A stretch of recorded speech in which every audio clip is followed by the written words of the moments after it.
Mesdames, Messieurs, chers amis, bonjour. Je reviens tout juste de la cellule interministérielle de crise qui s'est tenue encore aujourd'hui. Réunion au cours de laquelle Monsieur le Préfet a décidé de prendre des mesures pour alléger les contraintes qui étaient imposées à la population de Guyane. En clair, le couvre-feu de 19 heures est reporté à 23 heures, de 23 heures à 5 heures du matin. Et les communes qui avaient le couvre-feu de 23h59, c'est-à-dire minuit à 5 heures, n'auront plus de couvre-feu dorénavant.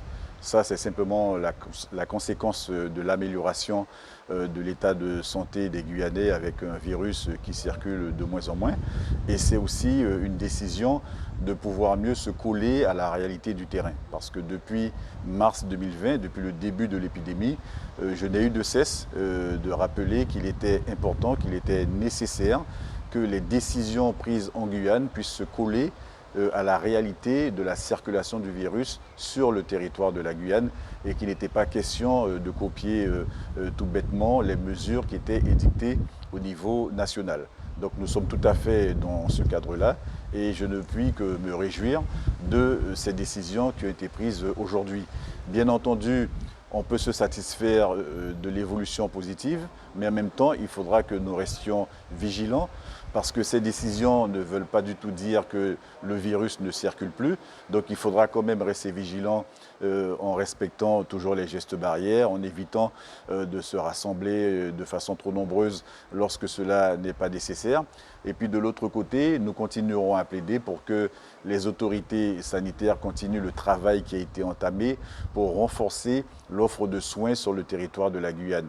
Parce que je rappelle que les mesures de confinement, de couvre-feu qui ont été prises à l'époque avaient pour but d'éviter qu'il y ait un afflux trop important de malades dans les centres hospitaliers de Guyane qui n'étaient pas calibrés, qui n'étaient pas configurés pour accueillir un nombre important de personnes touchées par le coronavirus.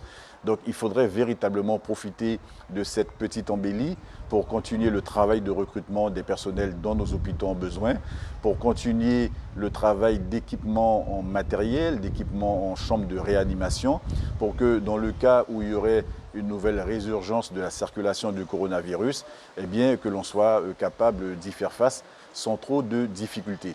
Donc voilà, sentiment de satisfaction, mais en même temps, nécessité de rester vigilant tout en sachant qu'il y a d'autres points critiques sur lesquels nous n'avons pas encore trouvé les justes solutions.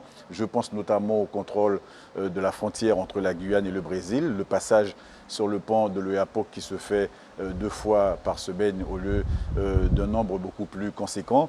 J'ai eu à expliquer à Monsieur le Préfet que lorsque le pont est fermé, eh bien, les gens qui veulent rentrer en Guyane passent naturellement par la pirogue et par le fleuve. Et donc on ne peut pas se contenter d'une telle disposition.